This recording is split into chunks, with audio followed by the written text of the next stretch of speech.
কে আবার পাগল হলো জংলাকা?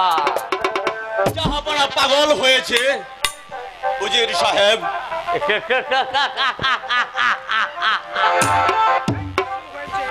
এই তো শুরু হয়েছে একরাম বাদশার জীবন কাহিনী। জংলাকা আরো কিছু শুধু এখানেই শেষ নয় উজির সাহেব, আপনার নাম ধরে চিৎকার করে বলছে। কে বলছে জংলাকা? বলছে গাপ্পার কাকে বিশ্বাস করে আমি বড় ভুল করেছি। আমি এখন আসি উজির সাহেব।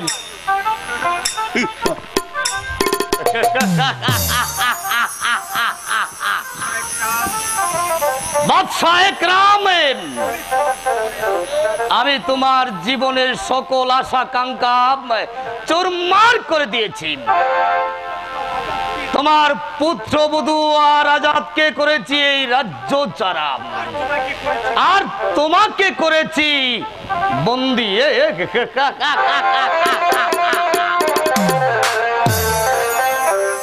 এবার শেহজাদা মুরাদের কাছ থেকে একটা সই নিতে পারলেই হয়, তারপর আমি হব বাদশাহ আর ওরা হবে পথের ফকির।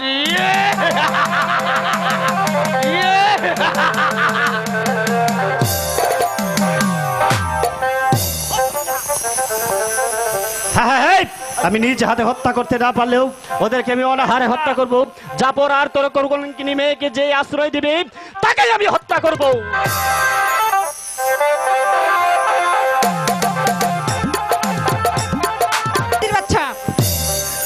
আমি তোকে আজ শেষ করে দেব।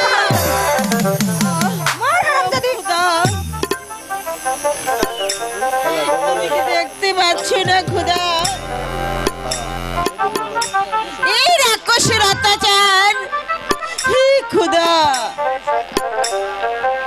তুমি এই শয়তানের বিচার করো খুদা, তুমি এই শয়তানের বিচার করো। এই তোর ডাকে খুদা সারা দেবে না শয়তানি? দেবে রে রাক্ষসী দেবে।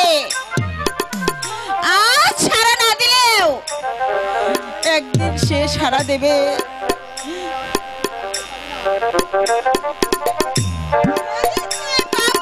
বিচার থেকে রেহাই পাবি না শয়তানি। সেদিনের অপেক্ষায় বসে থেকো মা, তোমার অভিলাষ কখনো পূর্ণ হবে না। ওরে মুরাদ, তুই আমার সন্তান হয়েও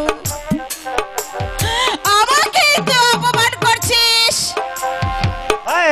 অপমান কি সাধে করছি মা? আমি তোমাকে বারবার বলছি ওই কলঙ্কিনীকে ভুলে গিয়ে তুমি শিলাকে পুত্রবধূ বলে মেনে নাও। আরে মুরাদ না, আমার জীবন থাকতে আমি মুক্তাকে বলতে পারবো না তুই হীরা ফেলে দে কাজকে আঁচলে বেঁধে নিয়েছিস, তা আমি কোনোদিন স্বীকার করব না। স্বীকার তোমাকে করতে হবে মা, কারণ আমি যাকে তাড়িয়ে দিয়েছি তার কথা বলে গিয়ে শিলাকে তোমার আপন করে নিতে হবে। না রে মুরাদ না, মুক্তার কুলে এসেছে ফুটফুটে সন্তান, তাকে যে আমি বলতে পারবো না মুরাদ। ও যে আমার বংশের প্রদীপ, এই প্রদীপ যাতে বেঁচে না থাকে সে ব্যবস্থা আমি করে এসেছি মা। ওরে মুরাদ, হ্যাঁ এই তুই কি করছিস বাবা? হ্যাঁ, আমি সারা রাজ্যে ঘোষণা করে দিয়েছি জাফর আর তোর কলঙ্কিনী মেয়েকে যে আশ্রয় দিবে তাকে আমি এই প্রাসাদে ধরে নিয়ে হত্যা করব। না বাবা মুরাদ, না, তুই এই কাজ কিছুতে করিস না। হ্যাঁ, আমি যা বলছি তাই হবে মা। ওরে কুলাঙ্গার, ওরে পাষণ্ড, এই তুই কি করলি? ফুলের মতো মাসুম বাচ্চাকে তুই শেষ করে দিলি। না না, আমি তাকে কিছুতে হতে দেব না। আমি যাব, আমি এক্ষুনি চলে যাব। আর যেতে হবে না। তোমার আপন বলতে যে গোলামকা ছিল তাকেও যে বন্দি করে ওই মুর্শিদাবাদে পাঠানো হয়েছে। কি বললে পাশানি? গোলাম কাকে কে বন্দি করেছে? আমি বন্দি করেছি বেগম সাহেবা। এখনো সময় আছে, মুরাদের কথা মেনে নিয়ে আমার কন্যা শিলাকে পুত্রবধূ করে বুকে তুলে নাও। না না শয়তান, আমি জীবিত থাকতে এই শয়তানকে আমি কোনোদিন আমি পুত্রবধূ বলে কোনোদিন মেনে নেব না, কোনোদিন না। আমি যাচ্ছি সেই সতী সাবিত্রীর কাছে। পিতা, ওই শয়তানিকে ধরে এনে আপনি হত্যা করুন পিতা। নাম ছিলাম এখন বেগম সাহেবাকে হত্যা করলে এই রাজ্যের প্রজারা হয়তো কেঁপে উঠতে পারে। হ্যাঁ মামনি,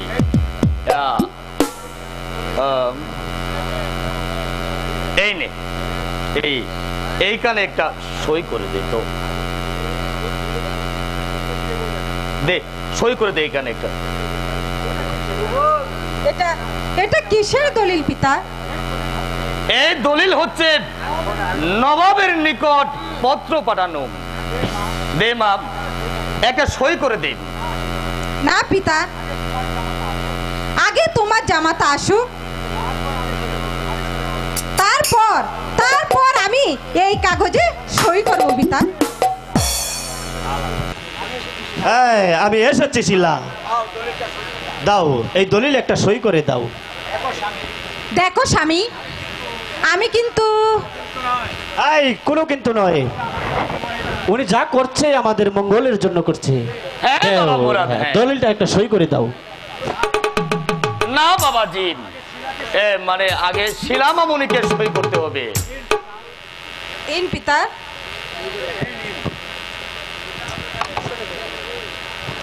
এই নিন পিতা। মানে তুমি এই জায়গায় একটা সই করে দাও। হ্যাঁ, আমি সই করে দিচ্ছি। ছেলে, আমি একটু প্রাসাদের বাইরে যাচ্ছি, আসতে হয়তো দেরি হতে পারে। দেখো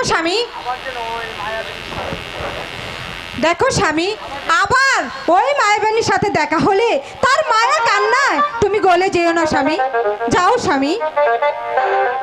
না শিলা, ওর কান্নায় আকাশ পেটে বৃষ্টি নামতে পারে, কিন্তু আমার প্রাণ ডলবে না।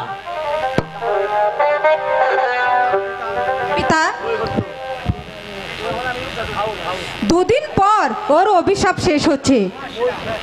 নাম ছিলাম এতক্ষণে রাজ্য ছিল তোদের, এখন থেকে এই রাজ্য আর সিংহাসন আমার। পিতা, কি বলছেন আপনি? আপনি আপনি আমার সাথে বেইমানি করলেন।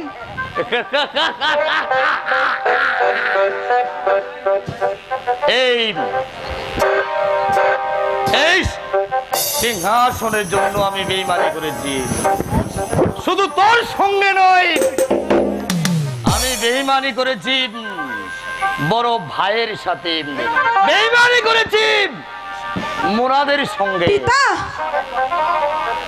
এই এই একরামনগরের সিংহাসন এখন আমার। পিতা, সিংহাসনের জন্য আমি মুক্তাকে, মুক্তা, হ্যাঁ হ্যাঁ মুক্তা, মুক্তা কলঙ্কিনী নয়, মুক্তা মুক্তা ফুলের মতো পবিত্র। শুধু এই সিংহাসনের জন্য মুক্তার নামে আমি কলঙ্কের অপবাদ দিয়েছিলাম, চল মারছিলাম। যাইতে লাগবে আরে মেয়েটা বান্ধব সময় নাই হায় হায় রে,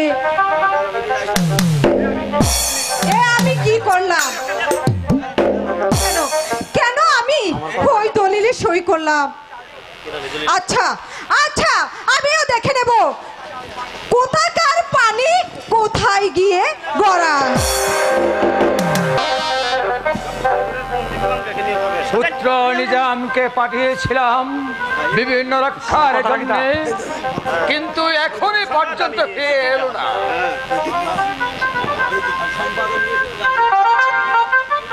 সংবাদ আমি নিয়ে এসেছি জাহাপনা। এই নেন জাহাপনা, বন্দে গোলাম খা। গোলাম খান দেখি, একরাম রাজ্যের প্রজারা অভিযোগ করেছে উজির গাফফার খান নামে, আর বন্দি করে এনেছে আরেকজনকে। আমি যা কিছুই বুঝতে পারছি না জং বাহাদুর। জাহাপনা,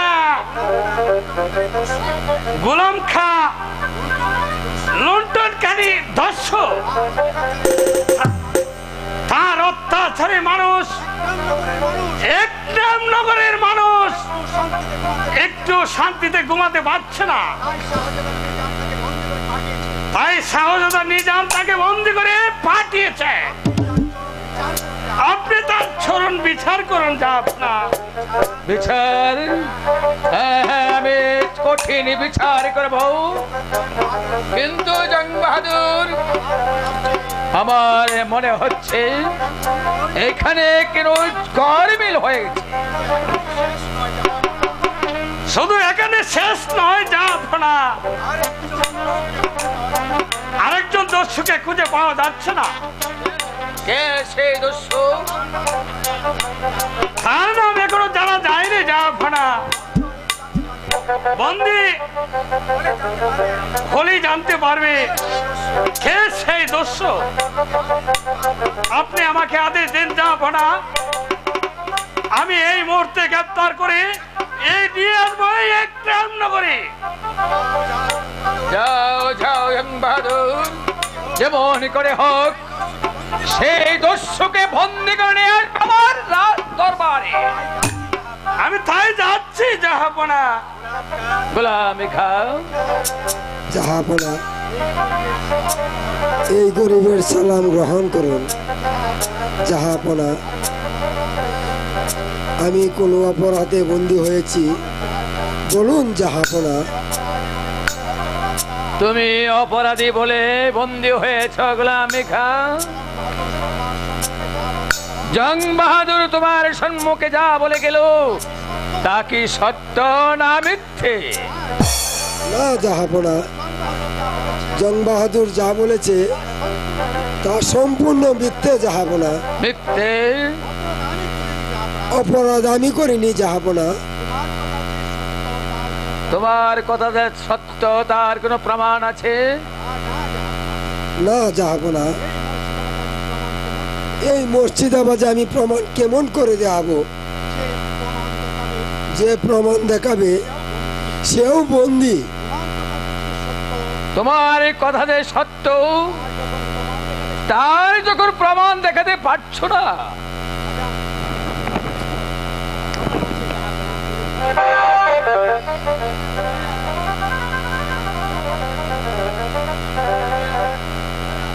হ্যালো,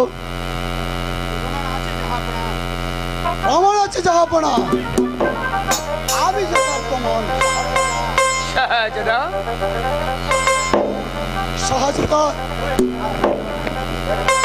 শাহজাদা, তুমি তাহলে মুক্তি পেয়েছো? কে কে তুমি যুবক? কি তোমার পরিচয়? জাহাপনা, আমি ওই একরাম রাজ্যের, আমি একরাম বর্ষার ঘনিষ্ঠ পুত্র আজাদ। আমার সালাম গ্রহণ করে জাহাপনা। তুমি একরাম বাদশার ছেলে, তুমি বন্দী হয়েছিল কেন? জাহাপনা, আমি ন্যায়ের অস্ত্র হাতে নিয়েছিলাম বলেই অজির গাফফার আমাকে বন্দি করেছিল, কিন্তু খুদার মেহেরবানিতে কারারক্ষী আমাকে মুক্তি করে দিয়েছে। কি বলছো যুবক? শয়তান গাফফার খা তোমাকে বন্দি করেছে? তাহলে তোমার পিঠে এখন কোথায়? সে কোনো বন্দি যাব না। তোমার মা কেমন? আমার মা কেমন আছে গোলাম খা? শাহজাদা বেগম সাহেব পাগল হয়ে গেছে। পাগল হয়েছে? জানি না মা তুমি এখন কেমন আছো, আমি যে জানি না। আজাদ, তোমাদের এই অবস্থার কারণ কি আমাকে তুমি খুলে বলো। জাহাপনা, আমার বড় ভাই মুরাদ বিয়ে করেন আমার পিতার বন্ধুর কন্যাকে অজয় গাফফার কাচাল করে পিতাকে হাত করে নেয়। তারপর মুক্তাবাবির নামে মিথ্যা কলঙ্কের অপবাদ দেয়, বাসা থেকে বের করে দেয়। তারপর উজির কন্যা শিলাকে বিয়ে দেয়। আর প্রতিবাদ করেছিলাম বলেই অজির গাফফার কার পরামর্শে আমাকে যে বন্দি করেছিল, এরপর যে কি হয়েছে তা আমি জানি না।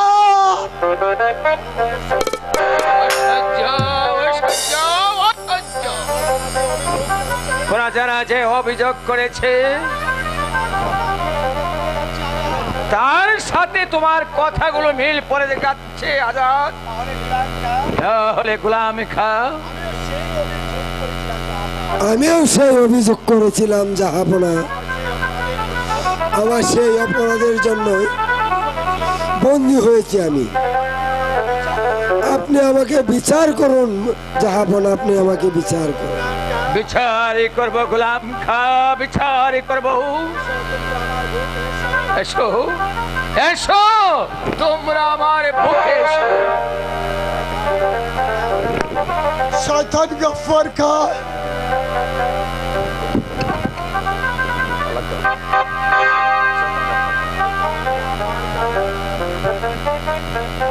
শয়তান গাফফার খা, শয়তান গাফফার খা, শয়তান গাফফার খা, তোর বিচার আমার নিজ হাতেই করবো।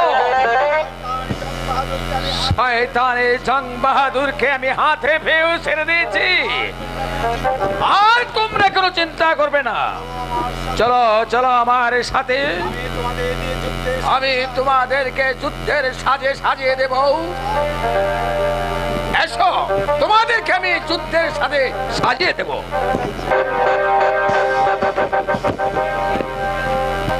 এক ফোঁটা দুধের জন্য বাচ্চা আমার অকালে মৃত্যুর কোলে ঢলে পড়েছে। হে খোদা, কি পাপ আমি করেছিলাম, তোমার দরবারে আমি কি পাপ করেছিলাম খোদা, যার ফলে তুমি এই দুঃখ দিচ্ছ। এই অবাগীর বাচ্চা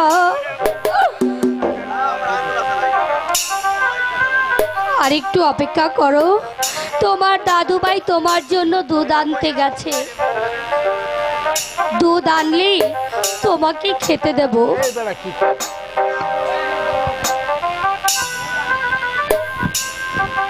একটা কথা দুইবার কয় না। মারি, আমি এসেছি মা। বাবা দুধ এনেছো বাবা? দাও দুধ দাও বাবা। বাচ্চা যে আমার না খেয়ে মৃত্যুর কোলে ঢলে পড়েছে বাবা, দুধ দাও না বাবা। মা, মারি, দুধ আমি আনতে পারি না মা। বাবা এসব কি বলছো বাবা? যেখানে যায় সেখানে মুরাদের ভয়ে কেউ দুধ দিতে চায় না মা।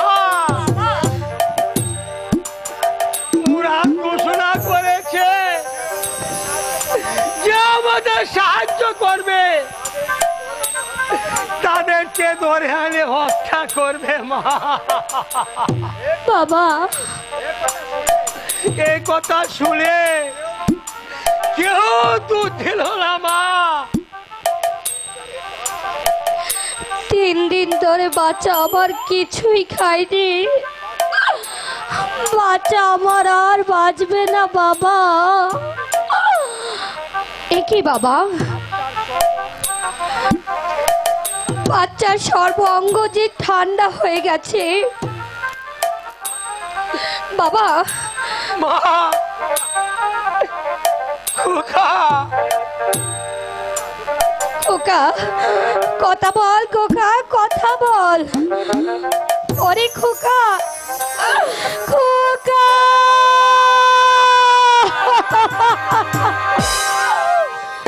বাবা, বাবা আমার খোকা যে নেই বাবা।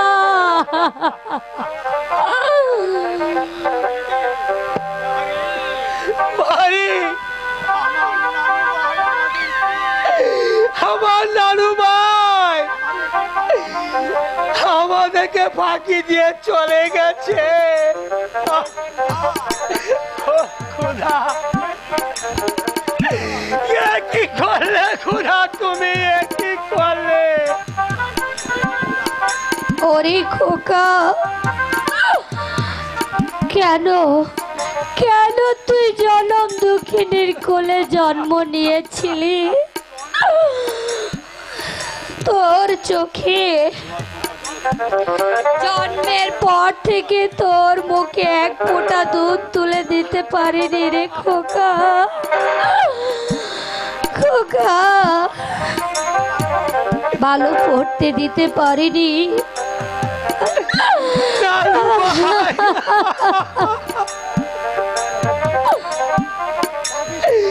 কাঁদিসনি মা, কাঁদিসনি, কাঁদলে আর কি হবে মা? দুঃখ নিয়ে জন্মেছি, দুঃখ তোকে সইতে হবে মা। বাবা তুমি বলে দাও বাবা, আমি এখন কাকে নিয়ে বেঁচে থাকবো বাবা?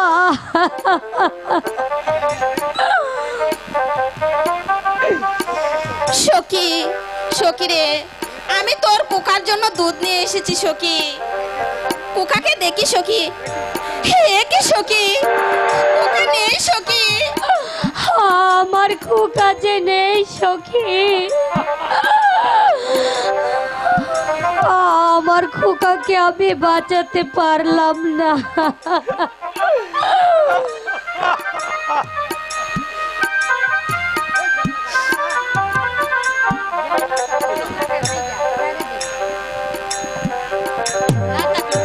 না না না, ওরা তোমাদেরকে বাঁচতে দিবে না, ওরা কাউকে যে বাঁচিয়ে রাখবে না। সকিনা তো ধরবে। ওগো ওগো, ওগো তোমাকে কে কে আঘাত করেছে? শয়তান গাফফার কা। আমি যে আর সইতে পারছি না। ওরে শয়তান গাফফার খা, তোমাকে কেন মেরেছে? তুমি তো ওর আপনজন ছিলে। আমাকে আর লজ্জা দিবেন না। মুক্তাকে ধরে নিয়ে আসতে আদেশ দিয়েছিল, কিন্তু আমি অস্বীকার করাতে ওই শয়তান আমাকে আঘাত করেছে। ওরে বোন, আমি তোমার কাছে অনেক অপরাধ করেছি, আমাকে তুমি ক্ষমা করে দাও বোন। আমার পাপের সাজা আমি ঠিকই পেয়েছি। ওগো বোন, তুমি তাড়াতাড়ি একরামনগর ছেড়ে চলে যাও, তোমরা পালিয়ে যাও, ওরা যে এসে পড়বে। সকিনা, মৃত্যুর আগে আমাকে তুমি ক্ষমা করে দাও, ক্ষমা করে দাও, ক্ষমা করে দাও। হাই স্বামী, পাপ করে তুমি নিজেও সুখী হতে পারলে না, আর আমাকেও তুমি সুখী হতে দিলে না। সখী রে, আমার কুকাকে হারালাম, এবার হয়তো আমার সতীত্ব হারাতে হবে। না সখী, আমার দেহে এক বিন্দু রক্ত থাকতে কেউ পারবে না তোমার সতীত্ব হরণ করতে। সখী তুমি দাঁড়াও, আমি অস্ত্র কানে নিয়ে আসছি।